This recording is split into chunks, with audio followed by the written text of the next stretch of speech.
we are supposed to follow as U.S. citizens. Okay, so today we're going to talk about the 7 principles of the U.S. Constitution. Number 1, popular sovereignty. Popular sovereignty means the people have the power in the government. Okay?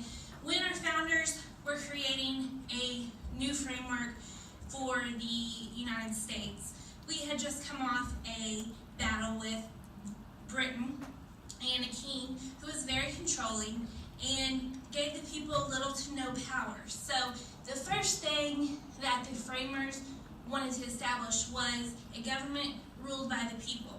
And we know this because we, the people of the United States, is the start of the U.S. Constitution. It's the start of the preamble. And it was very important to the framers that they made it known from the get-go that the people were the ones in charge of the government, not one person, not one branch of government.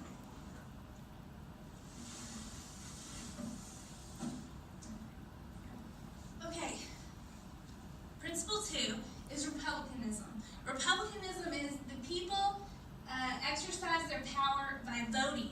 So we needed to establish a way for the people to have the power, because even back then it was very difficult for someone to get to the Capitol, and it would be nearly impossible now for all the people in the United States to have unlimited power. So what they did was they established a way for everyone to have a say, and they did that through voting. So now you can go to the polls. You should go to the polls when you turn 18, and you will vote for representatives. You will vote for something as local as your city and something as large as the President of the United States. You're voting for representatives to go for you and represent your feelings and views. Okay. The third principle is federalism. This is the power in the government is divided between the federal and state governments. Okay, so the Constitution has set up a way for our national or federal government to have some powers, and our state government to have some powers. That way, the states don't become too powerful like they did under the Articles of Confederation, and the federal government doesn't become all powerful like the colonists had experienced under the King of England. The best way that I can illustrate federalism is by drawing a balancing scale, which is what you use in science to balance weights. So on a balancing scale, you want the federal and the state government to be equal. You don't want the federal government way up here while the state is way down here, or vice versa.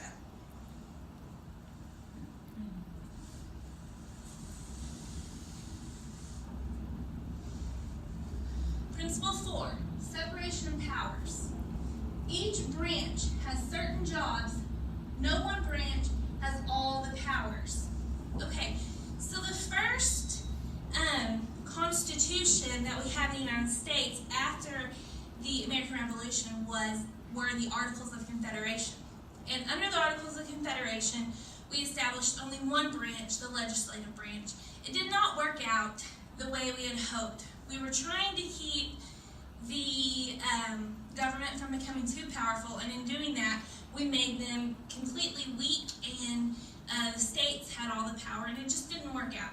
So when we came back to the Constitutional Convention to try and come up with a framework that would work for us, giving the federal government some powers, but not taking powers away from the state, we decided to establish 3 branches of government, which are the executive, judicial, and legislative. Executive, legislative, and judicial. We gave each branch certain powers that the other did not have. And for example, the legislative branch is in charge of making the laws. The executive branch is in charge of enforcing the laws. And the judicial branch is in charge of interpreting the laws. Each has a certain power, so one branch does not become all powerful. And going along with that is the next principle, checks and balances. Each branch can exercise checks or controls over the other branches. And the best way I've found to illustrate that is with an equilateral triangle. As you know, in your math class, when you talked about an equilateral triangle, all three sides are equal, and no matter which way you turn the triangle, it's going to be balanced.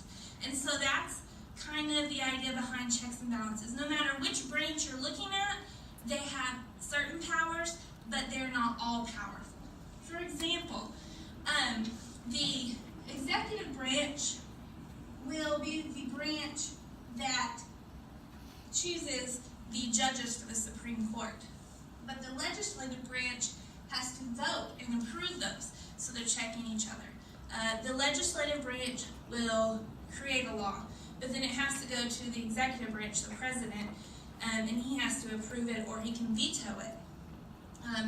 While the judicial branch then will look at laws and decide whether they follow or fit within the constitutional guidelines. If not, then they're ruled unconstitutional.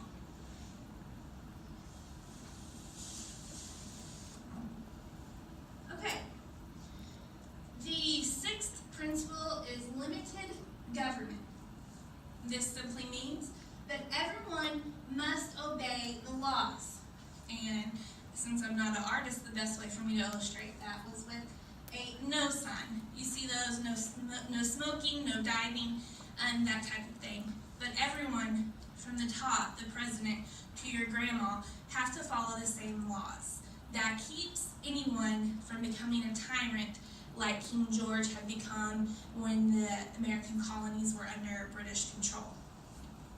Okay, the seventh principle is individual rights. These are our personal liberties and privileges. And I illustrated that by drawing the Bill of Rights, which is what we're going to talk about next. So there are two types of rights. There are unalienable rights, which are rights you're born with and no one should be denied. Example, life, liberty, and the pursuit of happiness. And then there are individual rights that all people within the United States are promised by our Constitution and the Bill of Rights. The Bill of Rights are the first 10 amendments to the U.S. Constitution, created to protect our individual rights. An amendment simply means a change. So the first 10 amendments we're familiar with. We're going to get more familiar with. But, for example, Amendment 1, freedom of speech, press, petition, protest, and religion, that's all guaranteed to you under the First Amendment. Ready? Today we're going to talk about the digestive system. And we're going to start out with our study of the gross anatomy of the digestive system by looking at some of the functions of the digestive system. So let's get started making a list of functions. I have 6 primary functions.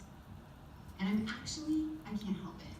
I have to draw you, even though I've got this lovely picture right here, I can use this picture. You know what? We're going to get into the anatomy of all these parts and who these people are and what part is what in way more detail than we've got going on here. But I can't help it. I have to draw you a picture of your own digestive tube. Does this look familiar? You know it does. We did this, we drew this body when we were talking about epithelial tissue. Remember that? And remember how I had, oh, what is this? A smiling, happy mouth. And what is this? I'm gonna make it look like a sphincter. Dude, I'm not even gonna comment on that. That's your anus. This is your digestive tube. We're gonna name all the parts in this lecture, but I'm gonna draw you a picture of all the functions of the digestive system. And we're gonna start with the first one, which is basically ingestion of food particles into the mouth. One of the jobs of the digestive system is to ingest food. That makes sense, doesn't it? Imagine that. And look, I even drew it for you. Guess what? Another function. Okay, I have to draw you a piece of food that came in. Another function of the digestive system is to digest the food. Really? True story. What is digestion? Well, basically, when you digest something, you break it down into littler parts. How great is this? Look, I'm even gonna label these. Ingestion, this was number 1. Digestion, this was number 2. I broke it down into pieces. In our digestive system, there are 2 ways that we break things down. We can break things down chemically, or we can break them down mechanically. That says mechanically. Of course it does. When you break something down chemically, you actually add a chemical to it, and the chemical breaks the chemical bonds in the original substance, creating smaller particles. That's what digestion is. When you break something down mechanically, you actually apply a force to break the particles apart. The end result is exactly the same. You start out with a big particle, you end up with lots of little particles, which again is the definition of digestion. A third thing that happens in the digestive system, I'm going to draw it in a different color. The digestive system, the whole system, moves substances through it. So it's called motility. But basically you're moving the particles through the GI tract. So look, I'm going to draw it like this. This is number 3. These particles move, and I'm going to try and make my little purple particles. They just move through the digestive tract.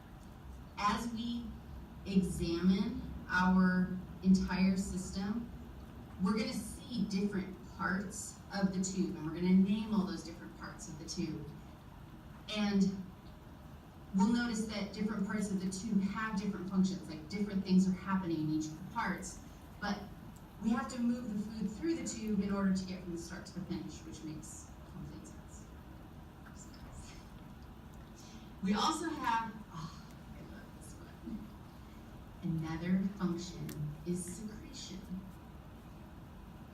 And it's probably a good idea. We're going to see secretion in lots of different scenarios. Secretion is when, like body cells, this is familiar to you, I know, epithelial cells lining the lumen of my digestive tube actually are producing substances, digestive chemicals, mucus, other enzymes, even sometimes some waste products are actually secreted into the digestive tubing.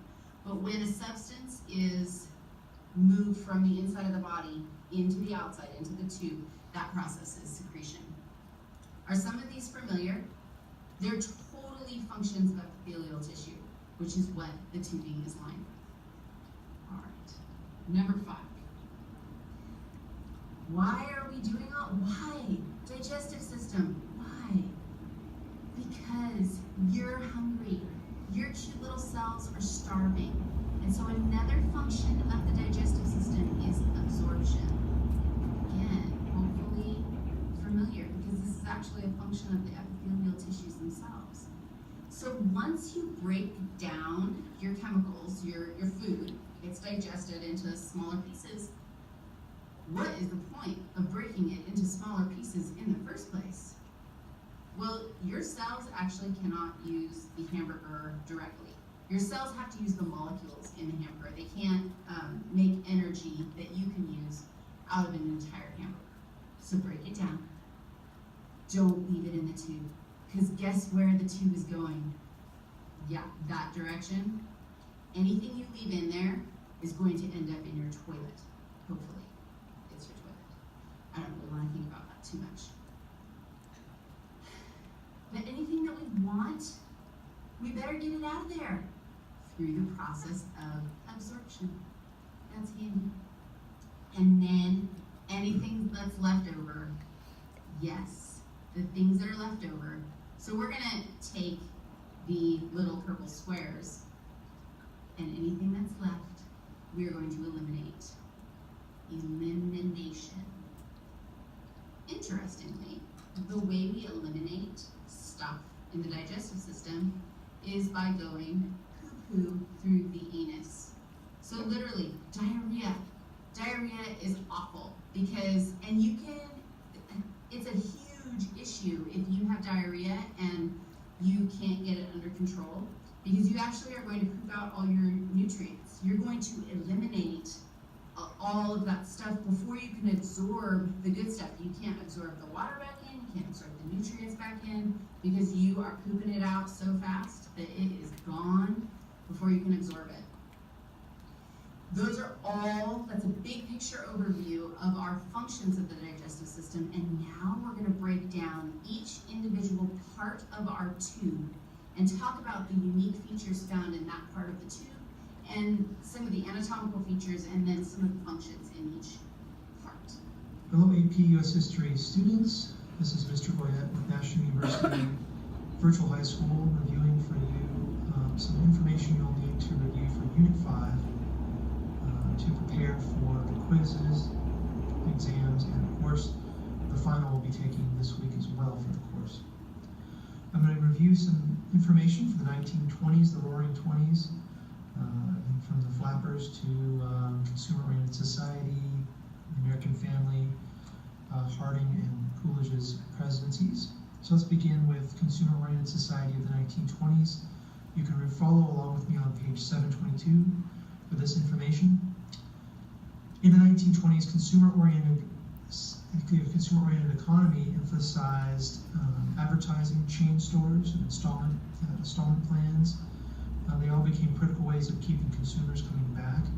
There was increased marketing and purchasing. All of these things really created the consumer-oriented economy of the 1920s. The American family in the 1920s experienced declining birth rates. You can review this information on page 725. During his presidency, Warren G. Harding, the dark horse contender who won the election, the unexpected candidate,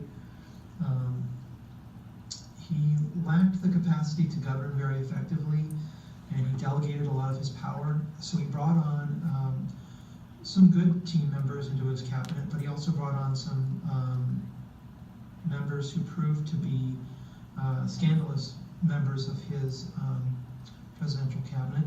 Harry Doherty and Albert Fall were involved in the Teapot Dome scandal, which occurred in Elk Hills, California, and Teapot Dome, Wyoming. Harding died of a heart attack before the verdict on Albert Fall actually went through, but Harding's popularity and his reputation were very negatively affected because he allowed some of his friends to abuse their power while he was in office. So during his presidency, Warren G. Harding allowed some of his friends to abuse their power. The end of the Red Scare came about as a result of its own extremism as well as the actions of a few courageous public officials. Basically, Attorney General Mitchell Palmer falsely predicted in the May Day Revolution in 1920 that discredited the Red Scare. Palmer was rounding up 350, 600, 1,000 people at a time and sending groups back on what the press called the Soviet Ark. Palmer was a Quaker and a progressive who turned away from his liberal background and became a very conservative and jingoistic leader. He rounded up foreign-born radicals and sent them back. This was the fear of Bolshevism because of the Soviet Revolution, or the Bolshevik Revolution in the Soviet Union. There was labor unrest at the time, and the whole attitude of SOS, ship them out or shoot them, ship or shoot became the mantra for people who wanted to get rid of extremists or radicals in the United States because of the fear of the Red Scare. But the Red Scare itself fell apart because of its own extremism and because of the actions of a few courageous public officials. The National Origins Act of 1924, that's on page page 737, you can read that information there. It was an attempt by some to establish racial purity as an immigration policy. The quota system was intended to reduce immigration from Southern and Eastern Europe, increase immigration from Northern and Western Europe, and ban immigration from Asia.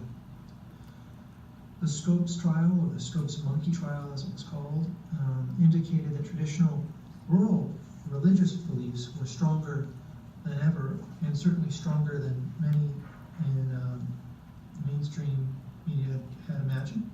On page 746, you can review some of this information. Basically, traditional rural religious beliefs remained strong in the 1920s, and the aggressive fundamentalist sects grew rapidly during this time. President Calvin Coolidge, the man who liked to take a lot of naps and spent about maybe 6 hours of the day working and spent the rest of it sleeping, was a Republican president who was friendly to American business. He once commented that the business of America is to do business, or something along those lines. The business of America is business. And you can review this information on page 738. The Democratic Party of the 1920s, review the bottom of page 740, gained new young voters among the city's ethnic groups. So the Democrats started to gain voting blocks that would normally go to Republicans, especially among immigrant groups.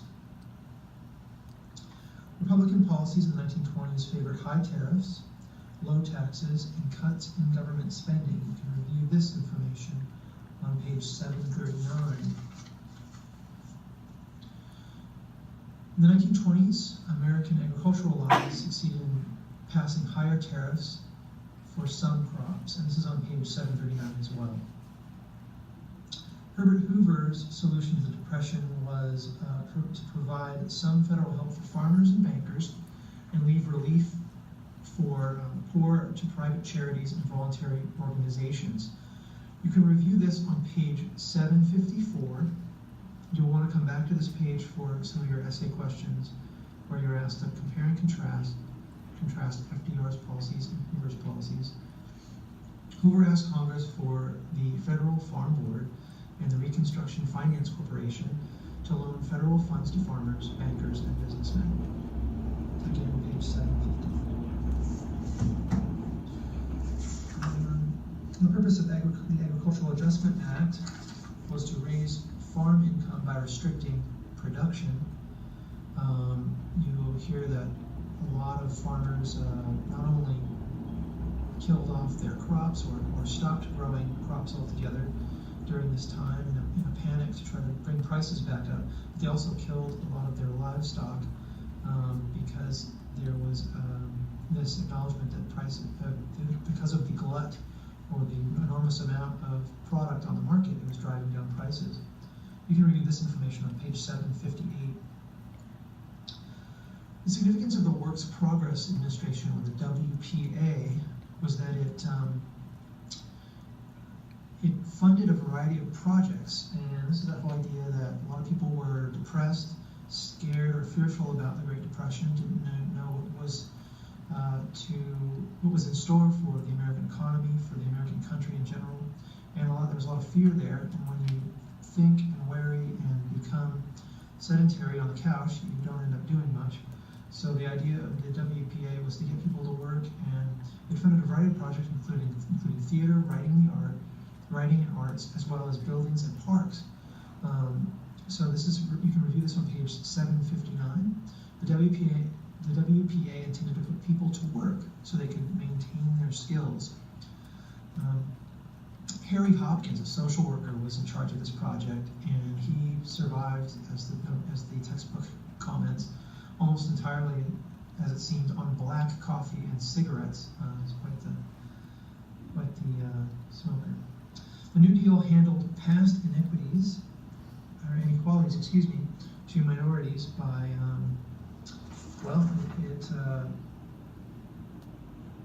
it really, the New Deal, as far as dealing with discrimination directly, didn't do a very good job of that. Didn't hand out cash loans or It didn't make sure that all programs were colorblind. There were all sorts of holes in the New Deal that left people out. And your textbook talks about this on page 767. Basically, all minorities were discriminated against by the New Deal. There were some attempts, but in terms of a direct approach to stopping racism or racial injustice, it wasn't handled by the New Deal. That would come later. Which of the following is an accurate evaluation of the New Deal? You can look over this on page 775. So what is the accurate version of the New Deal? It was a moderate to relatively ineffective economically, but it did produce sweeping political changes, putting the Democratic Party in the majority. I'm going to stop here. I'll be right back.